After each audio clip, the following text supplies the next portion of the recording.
Saludos hermanos, que Dios les bendiga, reciban un fuerte abrazo y un cordial saludo del pastor Misael Rivera, especialmente a la iglesia Remanso de Gracia. Seguimos esperando la misericordia y la gracia de Dios, que Él nos pueda abrir la puerta de nuevo, nos dé el permiso para que físicamente nos podamos reunir todos los domingos y los miércoles. Mientras, hermanos, sigamos orando, sigamos estudiando la palabra de Dios y sigamos acercándonos más a Dios. Bueno, ya estamos listos para predicar la palabra de Dios. Ya preparé el mensaje y vamos a predicar un mensaje en el libro de Juan. En el libro de Juan, de ahí extraje la escritura que vamos a estar estudiando hoy o viendo. Y se encuentra en el capítulo 7 de Juan, versículos 37 al 39. Dice así la palabra de Dios en el nombre de nuestro Señor Jesucristo. En el último y gran día de la fiesta, Jesús se puso en pie y alzó la voz diciendo: si alguno tiene sed, venga, venga, el imperativo, venga a mí y beba. El que cree en mí, como dicen las escrituras, hay que creer como dicen las escrituras, de su interior correrán ríos de agua viva. Esto dijo del Espíritu que habían de recibir los que creyesen en Él, pues aún no había venido el Espíritu Santo, porque Jesús no había sido aún glorificado. Señor, bendice tu palabra, Padre amado, añade bendición a ella. Permite, Dios mío, que tu palabra, Dios, mine lo más profundo del corazón de los que oyen, Señor. Bendice al caído, salva al desamparado, Dios mío, porque te lo pido en el nombre de Jesús, Señor. Que esta palabra, Padre, nos transforme nuestra forma de pensar, nuestra forma de mirar en esta vida y todo lo que nos rodea, Padre amado. Tu palabra es poderosa, Señor, para cambiar nuestro corazón, Señor. Gracias, Señor. Bendice a todos mis hermanos alrededor del mundo, Señor, que hoy se prestan para escuchar la palabra de Dios, Señor. Gracias te damos, Dios, por ser nuestro refugio en medio de esta tribulación, en medio de esta pandemia que estamos pasando, Señor. Tú tienes todo al control, Señor, y confiamos y descansamos en ti, Señor. Gracias una vez más, Padre, porque te lo pido en el nombre de Jesús. Amén, amén. Hermano, preste bien atención a la palabra de Dios, porque yo sé que algún mensaje Dios tiene que traernos a nuestro corazón. Es una escritura fascinante, como Jesús se presenta a los judíos, declarando que en Él se cumple esa profecía y esa fiesta. Bueno, no lo sigo ocupando, nos vemos más a rato y que disfruten de la palabra de Dios. Lo que yo me tomo es este rico café. Que Dios bendiga su bendita palabra y nos ilumine para poder predicarla de acuerdo a su voluntad. Hermano querido y amigo que me escucha, muchos de nosotros, para decir verdad, todo el género humano se ha visto cavando en pozos, buscando de qué manera ellos pueden saciar su alma. Todos los seres humanos continuamente están buscando cómo llenar su corazón, cómo saciar, refrescar su alma. Y nosotros somos testigos porque nosotros mismos también fuimos así antes de conocer a Cristo. En estos tiempos hay muchas personas que han tratado de buscar en el pozo del dinero. Muchas personas han pensado que en el dinero posiblemente se encuentre la satisfacción máxima de nuestra alma. Posiblemente si yo tengo mucho dinero o si yo soy una persona rica, yo podré traer esa saciedad que necesito. Pero la palabra de Dios, mis queridos hermanos, nos dice: así es el que acumula tesoros para sí y no es rico para con Dios. ¿Cómo es? Estará vacío y seguirá cavando y cavando y cavando en ese pozo que nunca se sacia, en ese pozo seco del dinero que no trae la felicidad al hombre. También muchas personas han tratado de buscarlo en la religión vagan y cavan en el pozo de la religión, tratando de ocultar sus pecados, tratando de esconder su mala vida, yendo un domingo a la iglesia o haciendo prácticas religiosas delante de la gente para así sentirse un poco aliviada con su conciencia que lo acusa. La palabra de Dios nos dice en Mateo capítulo 15, versículo 7, hipócritas, bien profetizó Isaías de vosotros cuando dijo, este pueblo con los labios me honra, pero su corazón está muy lejos de mí. Ni en el dinero, ni en la religión, mis queridos hermanos y amigos, podremos encontrar lo que verdaderamente nuestra alma necesita para refrescarse, necesita para saciarse. Tampoco lo podrás encontrar en el amor propio hacia tu propio ego. En el libro de Marcos capítulo 8 versículo 35 dice, porque el que quiera salvar su vida, la perderá. Pero el que pierda su vida por causa de mí, que es Cristo Jesús, y del evangelio, la salvará. Pues ¿de qué le sirve a un hombre ganar el mundo entero y que pierda su alma? Por lo tanto, mis queridos amigos, mi querido hermano que me escucha, yo quiero aconsejarle que usted preste atención al mensaje que Dios nos va a traer hoy. Porque esto es un mensaje que viene del corazón de Dios, de la palabra de Dios. Y después de haber leído esta escritura, estos 3 versículos, yo le puse el tema, el que sacia tu alma. Y Él es Jesucristo. Él es el único que puede saciar nuestras almas para siempre. El que sacia nuestras almas. Ese es el título de mi mensaje. Y en este relato que acabamos de leer, dice el versículo 37, en el último y gran día de la fiesta. La palabra nos está diciendo aquí que había una fiesta, que Jesús había descendido a esta gran fiesta que estaba celebrando todo el pueblo de Israel, donde Dios había fijado allí en Jerusalén. ¿Y cuál es esa fiesta que estaba celebrando el pueblo de Israel? Era la fiesta de las enramadas o de los tabernáculos, así se le llamaba esta fiesta. Era la que se celebraba durante la fiesta de los tabernáculos. También se le conoce en hebreo como la fiesta de Sukkot.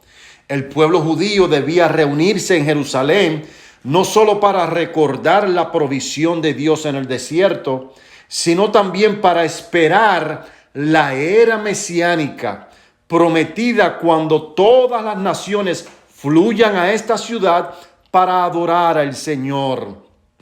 Esta es una fiesta muy importante para los judíos. Era una gran fiesta, mis queridos hermanos. Verdaderamente esta gente celebraban con bombos y platillos esta fiesta. El símbolo más visible de esta fiesta, que se llamaba Sukkot, la fiesta de las enramadas de los tabernáculos, era la pequeña caseta en la que se les ordenó a los israelitas que vivían durante los 8 días de la fiesta. Y eso lo podemos ver en Levíticos capítulo 23, versículo 33 al 43. Las familias judías construyen estas chozas improvisadas en sus patios y balcones. Las decoraban con frutas de cobres, cintas y cuadros. Algunas familias comen en las saucas e incluso duermen allí por las noches. Estas cabañas endebles son un recordatorio para Israel de que una vez vivieron en refugios temporales durante los 40 años en el desierto, totalmente dependientes del Señor. Y ese era el símbolo de esta fiesta, que ellos recordaran que Dios fue el que los guió hacia la tierra prometida y que durante 40 años Dios les proveyó una casa en la cual ellos podían habitar. De muchas maneras, la fiesta de los tabernáculos era para los judíos el mejor tiempo del año en todo Israel. Empezaba 5 días después del Yom Kippur. El Yom Kippur es la celebración que se celebra una sola vez al año, que es el día de la expiación, donde todos los pecados del pueblo eran perdonados. Es ese momento donde el sumo sacerdote entra una sola vez al año, entra hacia el lugar santísimo y allí hace expiación por todos los pecados de todo el pueblo de Israel. Y era tan importante porque la fiesta se extendía durante toda una semana después del Yom Kippur. La cosecha había entrado, la gente había sido perdonada de todos sus pecados y era un tiempo de celebración nacional. Como que si el Día de Acción de Gracias para nosotros y la Navidad fueran una sola celebración. Imagínense, era un gran carnaval lo que esta gente hacía para aquellos tiempos. Los judíos llamaban a la fiesta de los tabernáculos como la época de nuestro gozo y también la fiesta de las naciones. En ella los sacerdotes daban vuelta al altar repitiendo el dicho: envíanos tu salvación. Y se dice, según las investigaciones y los que estudian sobre el nacimiento de Cristo, posiblemente Jesucristo nació en una de estas celebraciones y no un 25 de diciembre como la tradición nos ha querido enseñar. Y esa era la fiesta que está hablando aquí Juan en el capítulo 7, versículo 37. También dice que Jesús, cuando habló, dice las escrituras en el versículo 37 que era el gran día de la fiesta. ¿Por qué el último día se considera el más grande de todos en esta fiesta particular? Porque era el cierre de la fiesta y se consideraba que ese día Dios enviaría la salvación que tanto ellos anhelaban. Yo creo que voy a especular aquí un momento, pero yo creo que Jesús esperó a que el sumo sacerdote exclamara alrededor del templo: envíanos tu salvación. Y luego de que terminó el sumo sacerdote de decir eso, entonces Jesús declara: si alguno tiene sed, y aquí la palabra que usa para sed del griego es la palabra dipsao, que quiere decir aquel que tiene deseo con sinceridad. Después dice: venga a mí y beba. Eso es lo que dice en el versículo 37. Fue lo que exclamó nuestro Señor Jesucristo. El que tiene sed, el que tiene deseo con sinceridad de beber agua, venga a mí y beba. Note, mi querido hermano y amigo, que aquí hay un imperativo. Dice venga del verbo de ir. Hay una acción que se le requiere a alguien para ir a Jesús. Vaya con fe y beba del agua que Jesús está ofreciendo. En el libro de Juan, capítulo 4, versículo 13, Jesús está hablando con la mujer samaritana. Y le dice, y le respondió Jesús y le dijo: todo el que beba de esta agua volverá a tener sed. Una agua que estaba recogiendo ella del pozo. Pero el que beba del agua, dice Cristo, que yo le daré, no tendrá sed jamás, sino que el agua que yo le daré se convertirá en él en una fuente de agua que brota para vida eterna. Gloria a Dios. Estas son declaraciones de nuestro Señor Jesucristo en el versículo 37. Si alguno tiene sed, venga a mí y beba. Esa es una de las declaraciones que nosotros podemos ver en esta narración. Y estas fiestas que siguen hasta el día de hoy, celebrando los judíos, tendrían valor hoy por hoy si el pueblo judío reconociera que ese Salvador ya fue provisto por Dios Padre. Él estaba en ese día declarando de que Él era el cumplimiento de esa fiesta cuando dijo: el que tenga sed, venga y beba. Como aquella profecía que dijo el profeta Isaías, capítulo 9, versículo 6. Porque un niño nos ha nacido, un hijo nos ha sido dado, y la soberanía reposará sobre sus hombros, y se llamará su nombre admirable, consejero, Dios poderoso, Padre eterno, príncipe de paz.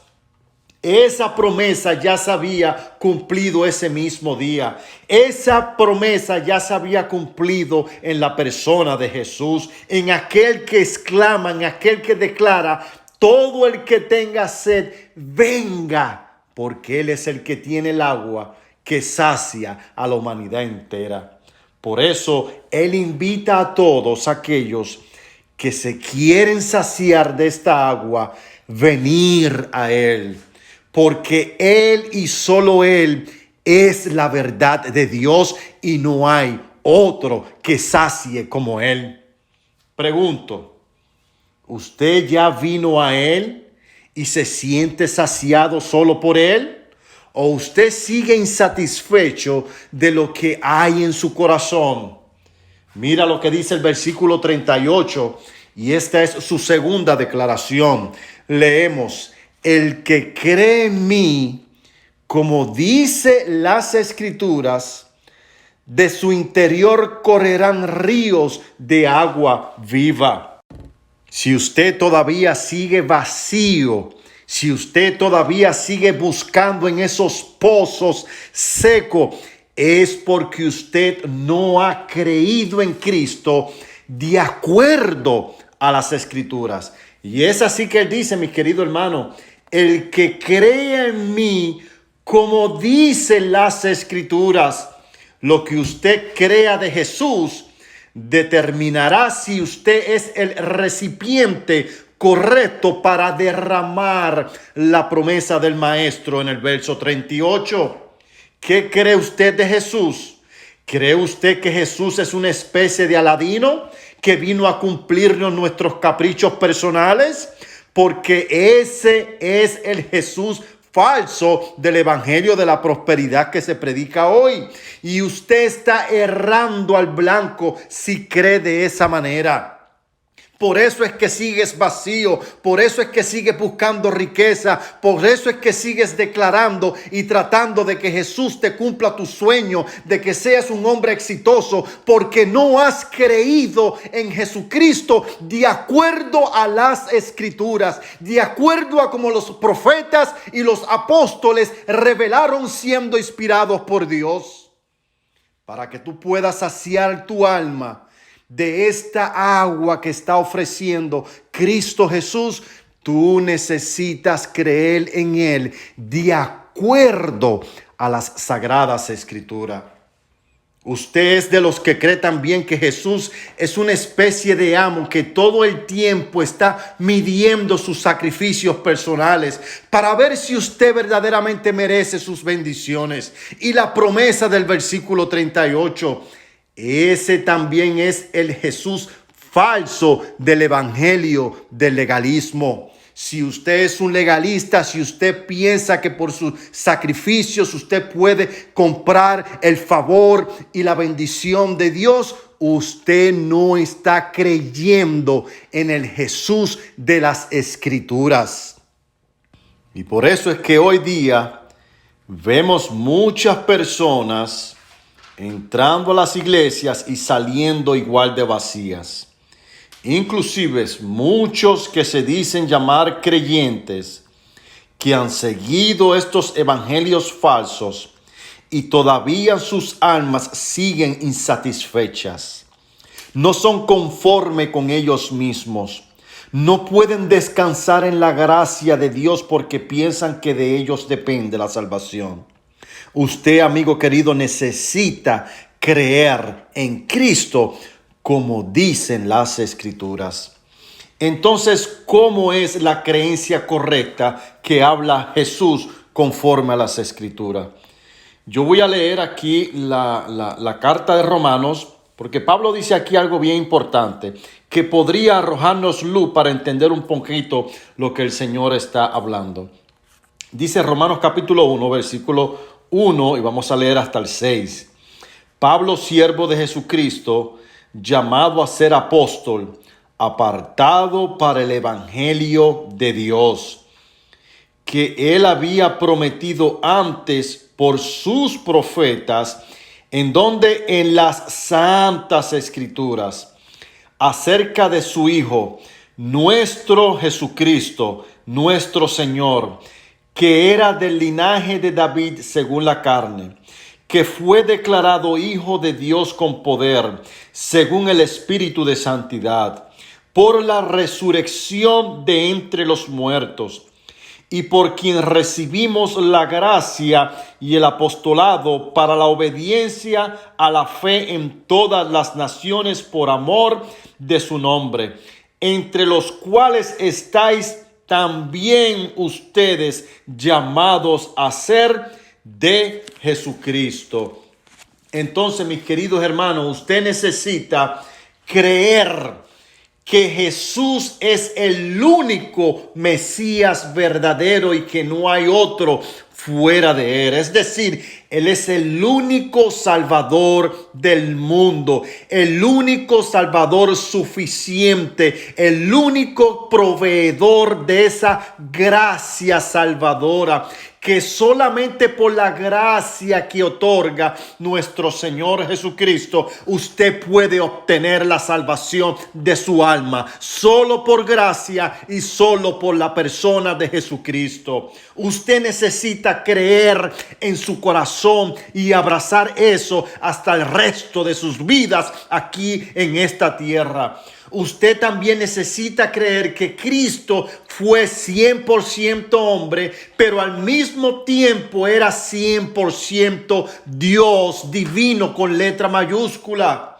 Dice en la primera carta de Juan, capítulo 4, versículo 5, todo aquel que confiesa que Jesús es el Hijo de Dios, Dios permanece en él y él en Dios. Usted necesita creer que Jesús es el Hijo de Dios, el unigénito Hijo de Dios que fue entregado por los pecados de la humanidad. Usted también necesita creer en la resurrección de Jesucristo. Usted necesita creer en un Dios vivo, porque la palabra de Dios dice que Dios es Dios de vivos y no de muertos. Jesús dice en las Escrituras: así está escrito, que el Cristo padeciera y resucitara de entre los muertos al tercer día. Lucas capítulo 24, versículo 46. Hermano querido, usted también necesita creer que Jesús es el Señor. Y esto implica que Él es Dios sobre todas las cosas. Busquemos un momento en el libro de Filipenses para que nosotros podamos entender qué significa que Jesús sea nuestro Señor. El decir que Jesús es nuestro Señor no es una simple palabra, mi querido hermano. Hay una implicación en declarar con nuestra boca y con nuestro corazón de que Jesús es el Señor. Y dice así en la carta de Filipenses capítulo 2, y vamos a leer desde el versículo 6 al versículo 11. Y dice así: el cual siendo en forma de Dios, no estimó el ser igual a Dios como a cosa que aferrarse, sino que se despojó a sí mismo, tomando forma de siervo, hecho semejante a los hombres, y estando en la condición de hombre, se humilló a sí mismo, haciéndose obediente hasta la muerte y muerte de cruz, por lo cual Dios también le exaltó, esto es en la resurrección, hasta los sumos, y le dio un nombre que es sobre todo nombre, para que en el nombre de Jesús se doble toda rodilla de los que están en los cielos y en la tierra y debajo de la tierra, y escuche bien el 11, y toda lengua confiese que Jesucristo es el Señor, para la gloria de Dios Padre. Mi querido hermano, usted necesita vivir como que Cristo es su Señor, su amo. Necesitamos estar sujetos a la voluntad de Dios. Usted, si es creyente o si usted es un inconverso, usted necesita saber que cuando Cristo viene al corazón de nosotros, Él es nuestro jefe. Él es el que domina nuestra vida. Él es el que nos guía nuestra vida. Nosotros dependemos totalmente de Él. Ya no nos mandamos a nosotros mismos. Somos esclavos de Dios, para así decirlo. Pero qué bueno es ser esclavo de Cristo. Es un gozo, es un privilegio servirle al Rey de Reyes y al Señor de Señores. No hay tristeza en nuestro corazón cuando nos rendimos a la voluntad de Dios, hermano. Eso trae satisfacción a nuestra alma. Eso sacia nuestro corazón. Entonces, nuestra creencia sobre Jesús no debe ser menos ni mayor a lo que su Padre ha revelado acerca de Jesucristo en sus sagradas escrituras.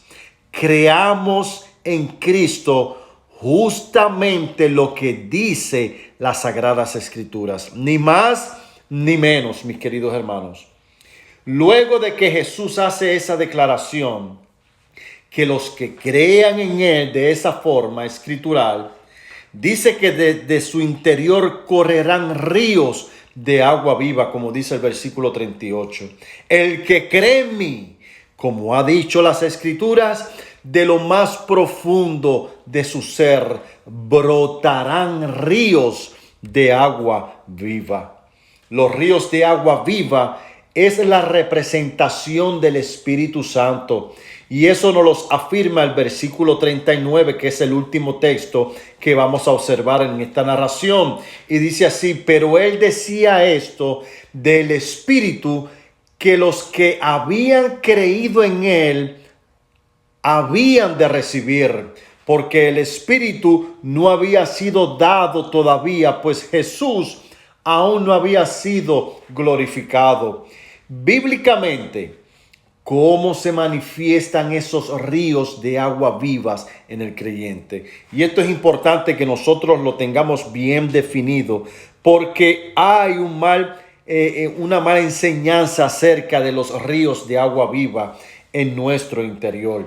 Note que cuando Jesús habla del Espíritu Santo como un río de agua viva, dice que emana desde el interior del hombre, pero brota, fluye. Y ahí la palabra brota viene de la palabra griega rejo, que quiere decir algo que se desborda, está en un futuro activo.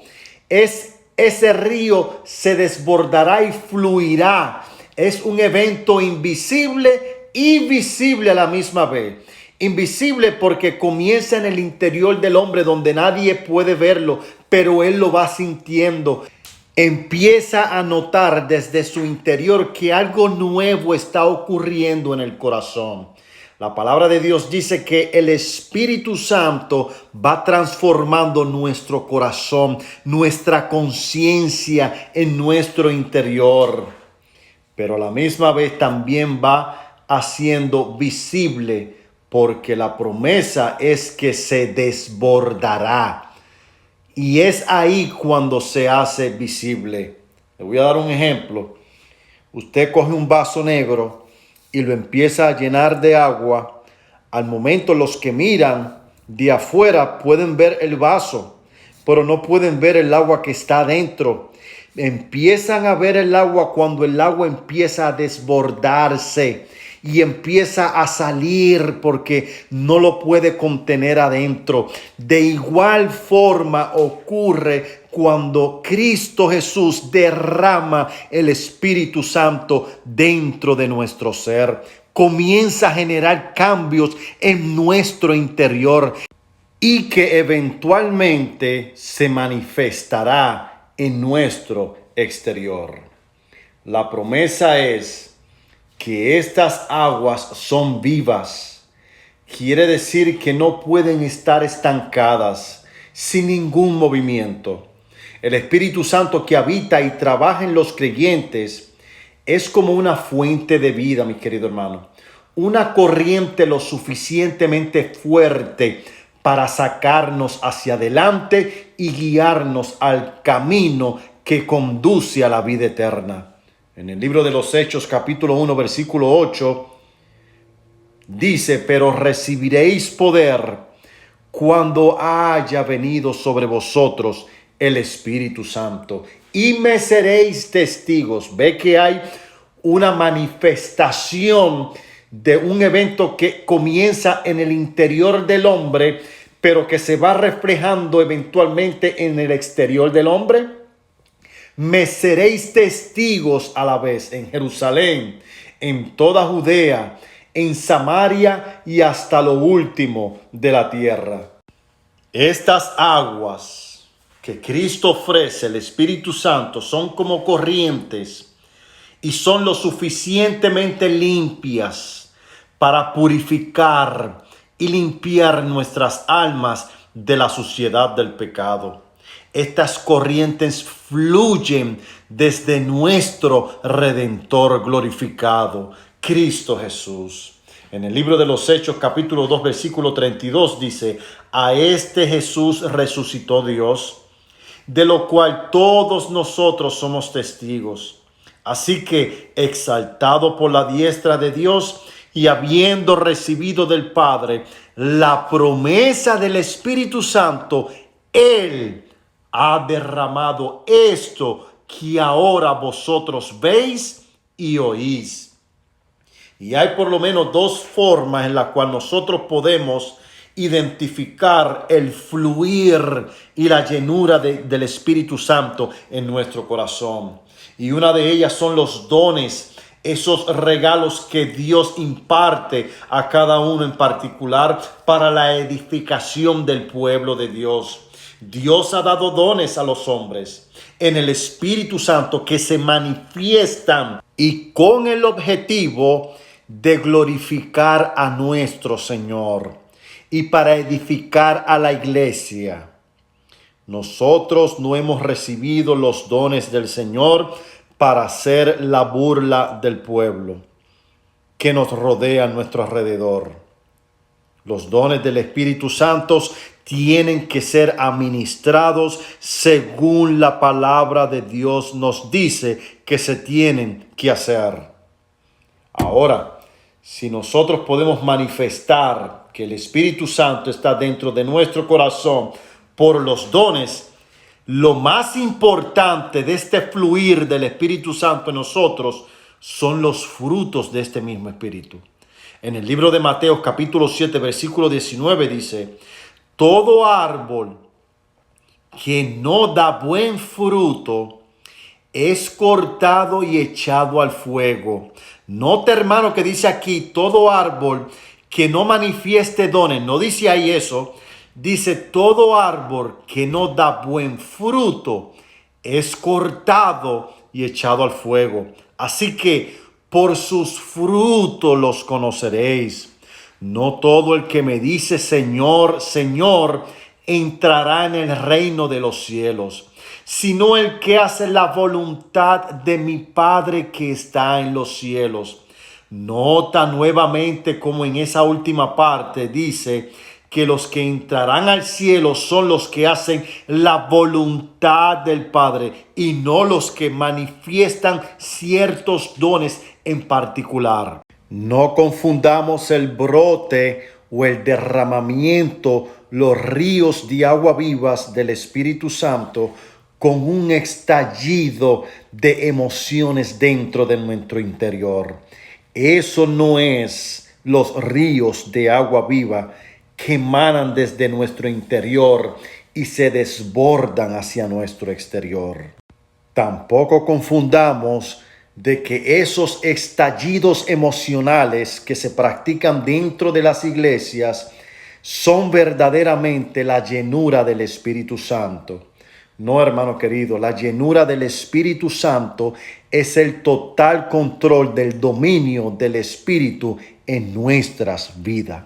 Cuando nosotros vivimos de acuerdo a las Escrituras, sujetos a Dios, manifestando frutos que glorifican el nombre de Cristo, Esas son personas que viven llenos del Espíritu Santo. Por supuesto que somos seres sensoriales, que sentimos, y cuando estamos sirviéndole a nuestro Señor, nos sentimos bien, nos sentimos feliz, nos emocionamos. Pero la emoción no es el distintivo de los ríos del Espíritu Santo. Es una vida consagrada a Cristo Jesús por el dominio que tiene el Espíritu Santo en nuestras vidas. Eso es lo que trae verdadera satisfacción. Nada en esta vida podrá satisfacerte más que tú vivas una vida controlada por Dios. Porque el que vive una vida controlada por Dios en el Espíritu Santo está encaminado en el correcto camino que lo llevará hacia la vida eterna. ¿Cómo un creyente puede estar seguro de que está viviendo una vida dominada por el Espíritu? Una vida llena del Espíritu. Así como dice Pablo a los Gálatas. Gálatas capítulo 5, versículo 22. Mas el fruto del Espíritu es amor, gozo, paz, paciencia, benignidad, bondad, fe, mansedumbre, templanza. Contra tales cosas no hay ley. Pero los que son de Cristo han crucificado la carne con sus pasiones y sus deseos. Si vivimos por el Espíritu, andemos también por el Espíritu. Amigo querido, ¿quiere usted experimentar esta vida que tanta satisfacción ha traído a millones de creyentes? Si ese es tu deseo, haz lo que dice las Escrituras. Ven y bebe del agua que yo ofrezco. El apóstol Pablo le dijo a la iglesia de Éfesos que todos aquellos que creyeran en el Evangelio iban a ser sellados con el Espíritu Santo de la promesa. Ven hoy, amigo. Ven, cree en Cristo, cree lo que la Biblia dice, el Evangelio sobre la persona de Jesús. Y hoy serás bautizado con el Espíritu Santo de la promesa para siempre. Vendrás a ser parte de la familia de Dios. Y el Señor mismo garantiza que tu alma será saciada para siempre. Que Dios te bendiga, mis queridos hermanos. Como dice el Salmo 36, versículo 7, cuán preciosa es, oh Jehová, tu misericordia. Por eso los hijos de los hombres se refugian a la sombra de tus alas. Se sacian de la abundancia de tu casa y les das a beber del río de tus delicias, porque en ti está la fuente de la vida. En tu luz vemos la luz. Que Dios le bendiga, hermano querido, y espero que este mensaje le haya penetrado en su corazón. Ven, amigo querido, ven a los brazos de Jesús. Que Dios te bendiga. Oramos. Padre, en el nombre de Jesús, te damos gracias, Dios mío, por este hermoso mensaje, esta hermosa escritura, Señor, que hoy nos ha dado, Señor.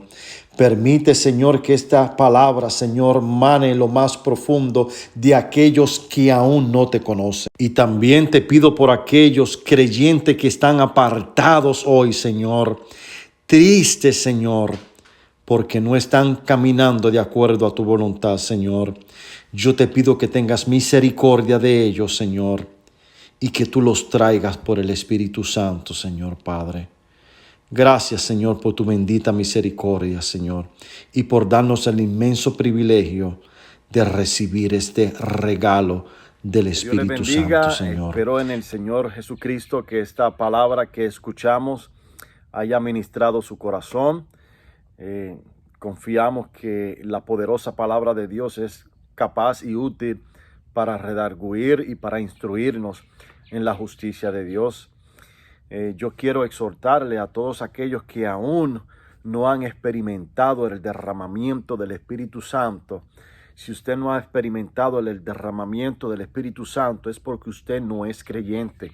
Usted no es cristiano. Usted ha podido estar mucho tiempo en la iglesia, pero usted no ha sido un genuino cristiano. Usted necesita nacer de nuevo, rendirse a los pies de Cristo, arrepentirse de sus pecados y creer, como dijimos en el mensaje, creer en Dios, en Cristo, en el Hijo de Dios, como la Biblia lo ha revelado. Si usted siente en su corazón entregar su corazón, entregar su voluntad al señorío de Cristo, yo le invito que usted lo haga. Y de esa manera usted estará tomando la decisión más importante que haya tenido que hacer en toda su vida. Recibir ese regalo del Espíritu Santo, recibir la salvación, es el regalo más grande que un ser humano puede tener. Yo, por ejemplo, soy un testigo fiel, soy un testimonio vivo de lo que hace el Espíritu Santo dentro del corazón. Las vidas son transformadas completamente. Yo soy un vivo ejemplo de eso. Dios derramó su Espíritu Santo por su gracia cuando yo no lo merecía, pero ese Espíritu cambió mi vida por completo. Yo jamás he volvido a ser el mismo, y aunque reconocemos que pasamos por tribulaciones, pasamos por momentos difíciles en esta vida, porque vamos a pasar por momentos difíciles, el Espíritu Santo ha estado ahí para guiarme como un pastor, para ayudarme a salir hacia adelante en el nombre de nuestro Señor Jesucristo. El Espíritu Santo ha llenado todos los rincones de mi corazón, al grado que puedo decir, como dice la palabra de Dios, estamos completos en Cristo. No nos hace falta absolutamente nada de las ofertas del mundo para sentirnos satisfechos y saciado lo que nuestra alma necesita. Así que yo le invito en esta hora que usted abra su corazón y reciba al Cristo de la gloria. Que Dios les bendiga y será hasta la próxima. Me despido. Adiós.